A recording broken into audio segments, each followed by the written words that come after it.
नमस्कार, संकल्प न्यूज में आपका स्वागत है। मैं आलोक शर्मा। आइए नजर डालते हैं आज की मुख्य खबरों पर।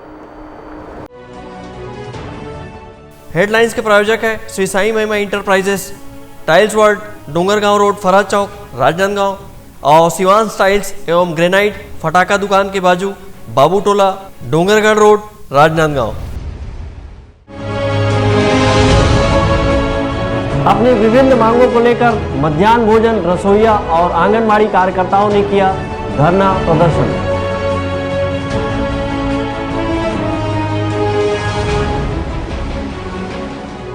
आंवला नवमी पर हुई विधि विधान से पूजा।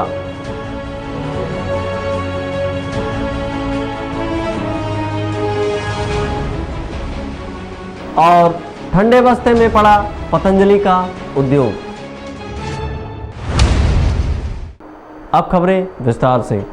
राजनांदगांव जिले के स्कूलों में मध्याह्न भोजन रसोइया सहित आंगनबाड़ी कार्यकर्ताओं ने सीटू के बैनर तले एक दिवसीय सांकेतिक हड़ताल कर धरना प्रदर्शन किया और प्रधानमंत्री के नाम एक ज्ञापन कलेक्टर को सौंपा है। राजनांदगांव जिले के स्कूलों में मध्याह्न भोजन रसोइया सहित आंगनबाड़ी कार्यकर्ताओं ने अपने लंबित मांगों को लेकर एक दिवसीय सांकेतिक हड़ताल कर कलेक्टर कार्यालय के सामने धरना प्रदर्शन किया। इस अवसर पर आंदोलनकारियों ने केंद्र सरकार और राज्य सरकार के खिलाफ जमकर नारेबाजी की। इस धरना प्रदर्शन में सीटू के बैनर तले सैकड़ों की संख्या में आंगनबाड़ी कार्यकर्ता सहित मध्याह्न भोजन रसोइया शामिल हुए।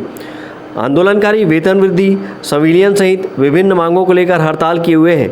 धरना प्रदर्शन के बाद आंदोलनकारियों ने प्रधानमंत्री के नाम एक ज्ञापन कलेक्टर को सौंपा है।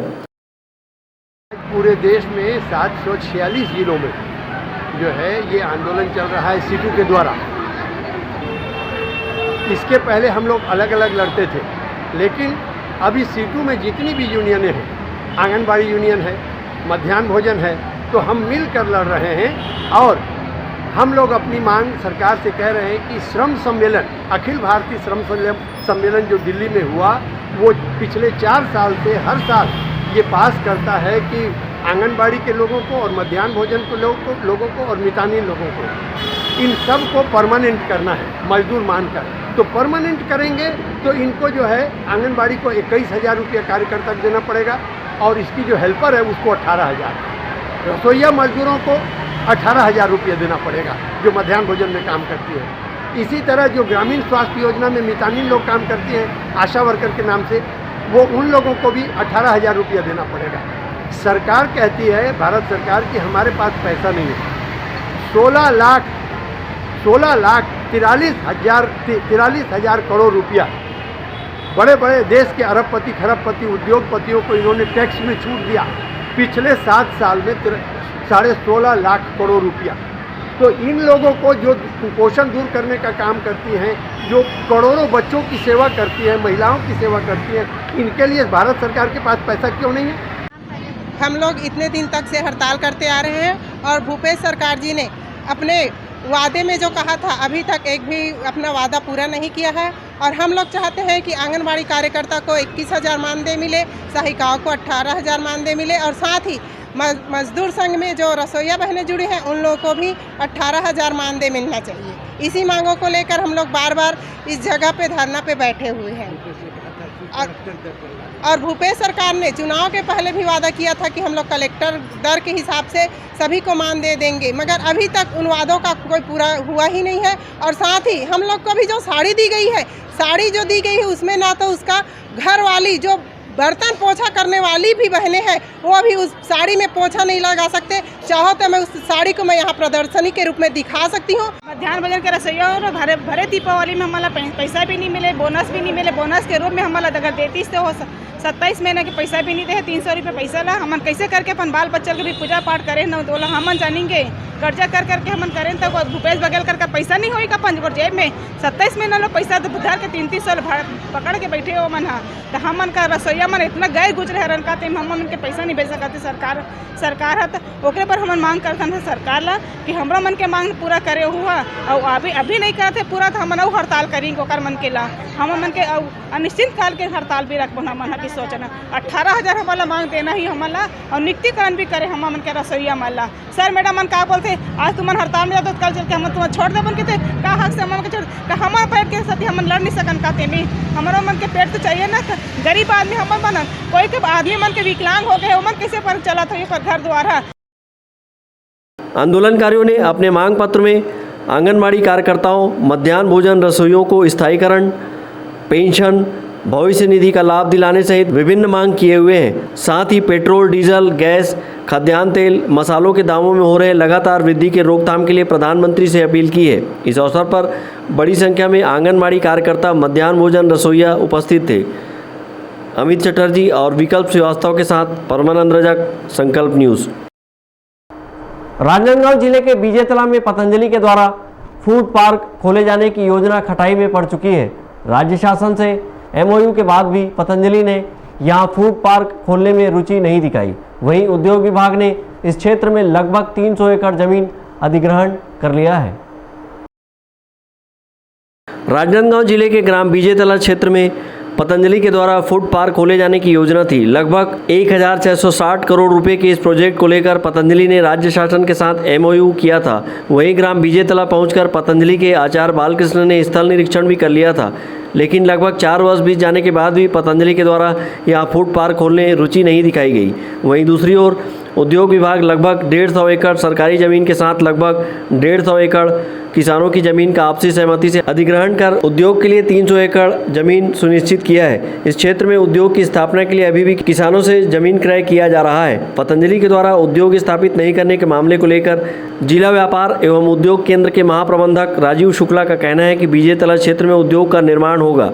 इसके लिए लगभग 300 एकड़ जमीन अधिग्रहित की जा चुकी है। उद्योग विभाग के महाप्रबंधक ने कहा कि यह जमीन पतंजलि के लिए अधिग्रहित नहीं की जा रही थी, बल्कि उद्योग की स्थापना के लिए अधिग्रहित की जा रही है। ये जानकारी सत्य नहीं है कि वहाँ उद्योग नहीं लगेगा। अभी भी बीजेतला में आपसी सहमति से भूमि क्रय की कार्रवाई की जा रही है। जहाँ तक पतंजलि का प्रश्न है, पतंजलि ने राज्य शासन के साथ आज से 4 वर्ष पूर्व एमओयू जरूर किया था उन लोगों ने, परंतु अभी तक उन लोगों ने उद्योग लगाने की अभिरुचि नहीं दिखाई है। और जो बीजेतला में आपसी सहमति से भूमि क्रय किया जा रहा है वो औद्योगिक प्रयोजन हेतु किया जा रहा है, ना कि पतंजलि के उद्योग स्थापना हेतु किया जा रहा है। तो वहाँ कोई भी औद्योगिक इकाई की स्थापना की जा सकती है। कितने एकड़ जमीन को अधिग्रहण किया गया है? ये लगभग हम लोगों ने अभी तक 54 हेक्टेयर के आसपास भूमि की रजिस्ट्री करवा ली है, जिसमें लगभग 100 हेक्टेयर जो है 150 एकड़ के लगभग वो शासकीय भूमि है। लगभग 300 एकड़ के आसपास हमारे द्वारा भूमि अधिग्रहित कर ली गई है। ग्राम बीजेतला में पतंजलि के द्वारा फूड पार्क की योजना से क्षेत्र के लगभग 10,000 लोगों को रोजगार देने की बात कही गई थी। वर्ष 2015-16 में किए गए इस अनुबंध को लेकर पतंजलि के द्वारा रुचि नहीं दिखाए जाने के चलते क्षेत्र में हजारों लोगों के रोजगार का सपना टूट चुका है। तो वहीं अब उद्योग विभाग के द्वारा उद्योग के लिए जमीन अधिग्रहित कर नए उद्योगपतियों से संपर्क किया जा रहा है, ताकि क्षेत्र में लोगों को रोजगार के अवसर मिल सके। सहयोगी विकल्प श्रीवास्तव के साथ हफीज़ खान, संकल्प न्यूज़। अब वक्त है ब्रेक का। ब्रेक के बाद आप देखेंगे आंवला नवमी पर पूजा।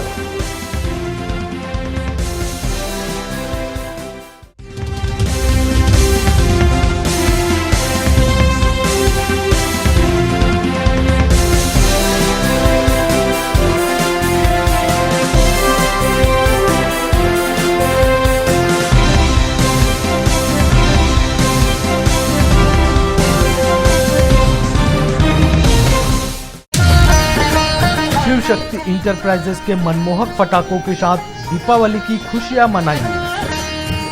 सभी प्रकार के पटाखे थोक एवं चिल्हर भाव में उपलब्ध हैं। Standard, Supreme, Ravindra, Krishna, Atlas, Sony जैसे ब्रांडेड पटाखे सबसे कम कीमत पर उपलब्ध। हमारे यहाँ प्रदूषण रहित विदाउट बैरियम के पटाखे भी उपलब्ध हैं। राजनांदगांव में पटाखों की सबसे कम कीमत की दुकान शिव शक्ति इंटरप्राइजेस, शिवांश टाइल्स के बाजू, नवागांव, बाबू टोला। शहर की सबसे सस्ती पटाखों की दुकान श्री साईं महिमा फटाका मॉल पटाखों की लेटेस्ट वैरायटियों के साथ सबसे विशाल रेंज होलसेल रेट पर सभी नामी कंपनियों के पटाखों का विशाल स्टॉक, फैंसी एवं रंगीन पटाखे जैसे super 30, Olo Polo, Columbia go, Kinder Joy, wonder tree, selfie shot, bubble gum, dragon tail, rock star, pollution free और इको फ्रेंडली पटाखे शादी एवं अन्य अवसरों के लिए रंग बिरंगी आतिशबाजियों की शानदार वैरायटी। तो आज ही आए Shri Sai Mahima enterprises, tiles world and फटाका mall, Farhad Chowk, Dongargaon road, Rajnandgaon. Phone number 9000975741 99345741 आपके सही फर्नीचर का पूरा ध्यान रखता है महावीर फर्नीचर्स। सभी प्रकार के पलंग, दीवान, फोल्डिंग पलंग, luxury sofa set, bedroom set से लेकर सभी प्रकार के office furniture, revolving chair, TV unit सहित डाइनिंग व ड्रेसिंग टेबल का भरपूर स्टॉक एक ही छत के नीचे। ऑटोमेटिक मशीन से निर्मित स्टील अलमारी, ब्रांडेड कंपनियों के गद्दे व furniture, branded plastic chair, centre table, study table, folding सीढ़ी, सभी सामान थोक व चिल्लर भाव में। आपके जगह व साइज अनुसार सभी फर्नीचर ऑर्डर से भी बनाया जाता है। TV, fridge, window plus plastic cooler जैसे इलेक्ट्रॉनिक सामानों का ऑर्डर लिया जाता है। स्टील से संबंधित सभी कार्य किए जाते हैं। शादी सीजन के लिए कम कीमत पर आकर्षक पैकेज उपलब्ध है। हमारे यहाँ सोफा सेट्स व रिवॉल्विंग चेयर रिपेयरिंग किया जाता है। आज ही आए Mahavir furnitures, stadium road, Gandhinagar, Mahamaya Chowk के पहले, राजनांदगांव। तृप्ता फैशन, चाहे त्योहार हो या पार्टी, बर्थडे हो या शादी, तृप्ता फैशन आपका स्वागत करता है। 6000 स्क्वायर फीट में फैला कपड़ों का शोरूम, जहां बच्चों से लेकर बड़ों के लिए कपड़ों की वाइड रेंज।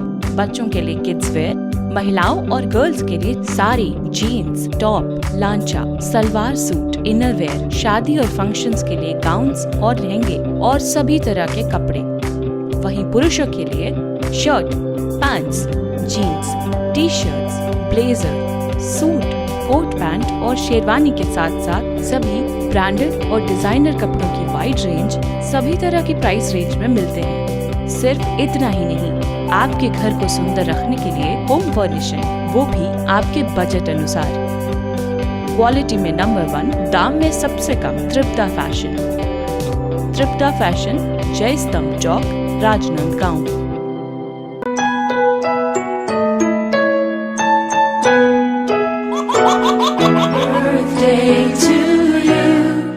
आप अपने बच्चे के जन्मदिन को बनाइए खास संकल्प केबल नेटवर्क के साथ। सिर्फ 500 रुपये में 30 सेकंड का विज्ञापन हर 3 गाने के बाद, और आपको मिलेगा 1 पाउंड का केक फ्री। आप अपने बच्चे की तस्वीर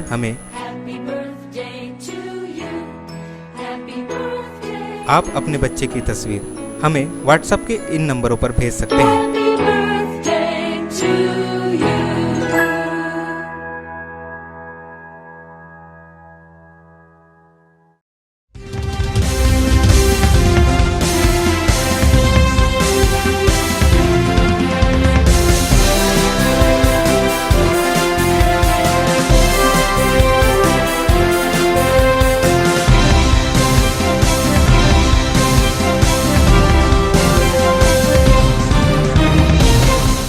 ब्रेक के बाद आपका स्वागत है।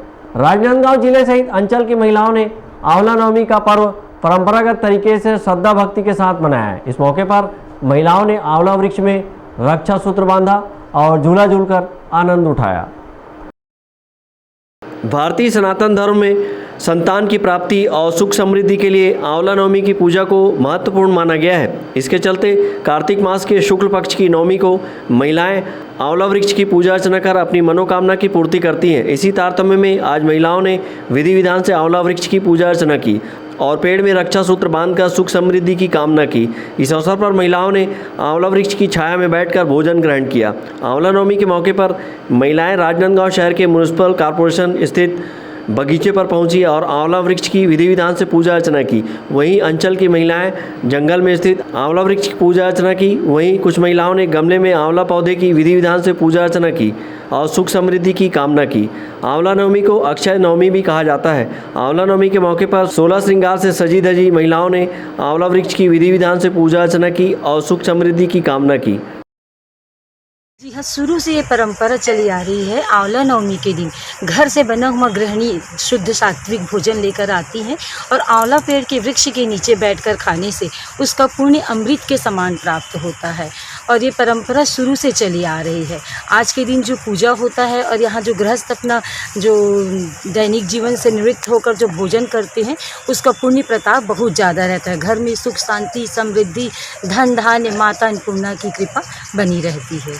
इसमें अखंड सौभाग्य के लिए सुहागन अखंड सौभाग्य के लिए पूजा करती हैं और माताएं अपने बच्चों के लिए उज्जवल भविष्य के लिए प्रार्थना करती हैं और अपने घर में धन धान्य की सुख समृद्धि हो इस कारण से। और आज के दिन का जो भी पुण्य काल किया रहता है, जो भी दान दक्षिण का, वो अक्षय पुण्य का फल देता है।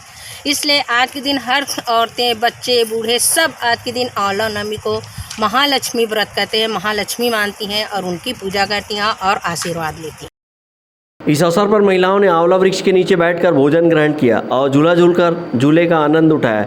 इस अवसर पर महिलाओं ने विभिन्न खेल प्रतियोगिता आयोजित कर खेल का आनंद भी उठाया। ऐसी मान्यता है कि आज के दिन आंवला वृक्ष में भगवान विष्णु का वास होता है। आंवला वृक्ष की पूजा करने और दान पुण्य करने से घर का भंडार कभी खाली नहीं होता है। यह पर्व देव उठनी एकादशी के 2 दिनों पूर्व मनाई जाती है। अमित चटर्जी और विकल्प श्रीवास्तव के साथ परमानंद रजक, संकल्प न्यूज़। डोंगरगढ़ नगर पालिका परिषद में एक बैठक आयोजित की गई।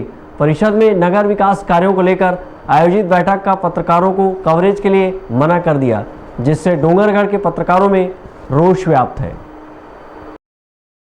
राजनांदगांव जिले के डोंगरगढ़ में 11 नवंबर गुरुवार को नगर पालिका परिषद में नगर विकास कार्यों को लेकर एक बैठक आयोजित की गई। बैठक में डोंगरगढ़ के विधायक भुवनेश्वर बघेल व नगर पालिका अध्यक्ष सुदेश मेश्राम शामिल हुए। बैठक में जनहित के मुद्दों पर कवरेज करने पत्रकार नगर पालिका परिषद पहुंचे, लेकिन विधायक भुवनेश्वर बघेल ने पत्रकारों को बैठक का कवरेज करने से मना कर दिया, जिससे डोंगरगढ़ के पत्रकारों में रोष व्याप्त है। बहरहाल डोंगरगढ़ नगर पालिका परिषद में नगर विकास कार्यों और जनहित के मुद्दों को लेकर बैठक का आयोजन किया गया था। डोंगरगढ़ से सचिन जामुलकर, संकल्प न्यूज़। कोरोना को हराना है, मास्क जरूर लगाना है, दवाई भी और कड़ाई भी, सोशल डिस्टेंसिंग का पालन करें, वैक्सीन लगाएं, सुरक्षित रहें, घर से बाहर निकलने पर मास्क जरूर लगाएं। आज की खबरों में बस इतना ही। हमें दीजिए इजाज़त। नमस्कार।